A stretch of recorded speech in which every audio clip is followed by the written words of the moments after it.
बहुत बहुत स्वागत करते हैं हमारे टॉप 10 भोजपुरी अपडेट में। तो हम फिर से बात करेंगे 8 को टॉप 10 भोजपुरी सॉन्ग के बारे में। तो चलिए फर्स्ट नंबर जान लेते हैं आरा से नेपाल, क्योंकि सवर दिया पावर स्टार पवन सिंह शिल्पी राज। तो बात किया जाए तो टीजर आ चुका है। तो चलिए हम बात कर लेते हैं और पोस्टर के बारे में।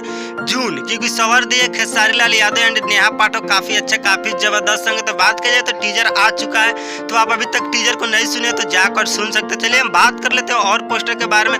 गरम मिजाज, क्योंकि सवर दिए power star Pawan Singh and Shivani Singh. तो बात किया जाए तो फाइनली टीजर आ चुका है। तो आप अभी तक टीजर को नहीं देखे तो जाकर देख सकते हैं। तो चलिए हम बात कर लेते हैं और पोस्टर आचरा उठा के कब मिली, क्योंकि सवर दिए अंकुश राज एंड शिल्पी राज। तो काफी अच्छा काफी जबरदस्त सॉन्ग है। तो बात की जाए तो ऑडियो वीडियो दोनों साथ में रिलीज हो चुका है। तो आप अभी तक नहीं सुने तो जाकर सुन सकते हैं। तो चलिए हम बात कर लेते हैं और पोस्टर के बारे में। दिलवा तो तोहर रहे, क्योंकि सवर दिए bullet Raja and Shivani Singh. तो बात की जाए तो ऑडियो वीडियो दोनों साथ में रिलीज हो चुका है। तो चलिए हम बात कर लेते हैं और पोस्टर के बारे में। काफी जबरदस्त वेपर हेपर मारता, क्योंकि सवर दिया अशोक अलबेला। तो काफी अच्छा काफी जबरदस्त सॉन्ग है। ऑडियो वीडियो दोनों साथ में रिलीज हो चुका है। तो आप अभी तक नहीं सुने तो जाकर सुन सकते हैं। तो चलिए हम बात कर लेते हैं और पोस्टर के बारे में। देवरा मानत नहीं, क्योंकि सवर दिए SKD राज काफी अच्छा काफी जबरदस्त सॉन्ग है। तो ऑडियो वीडियो दोनों साथ में रिलीज हो चुका है। तो आप अभी तक नहीं सुने तो जाकर सुन सकते। तब तक मिलते हैं नहीं भोजपुरी अपडेट लेकर। जय हिंद और जय भारत।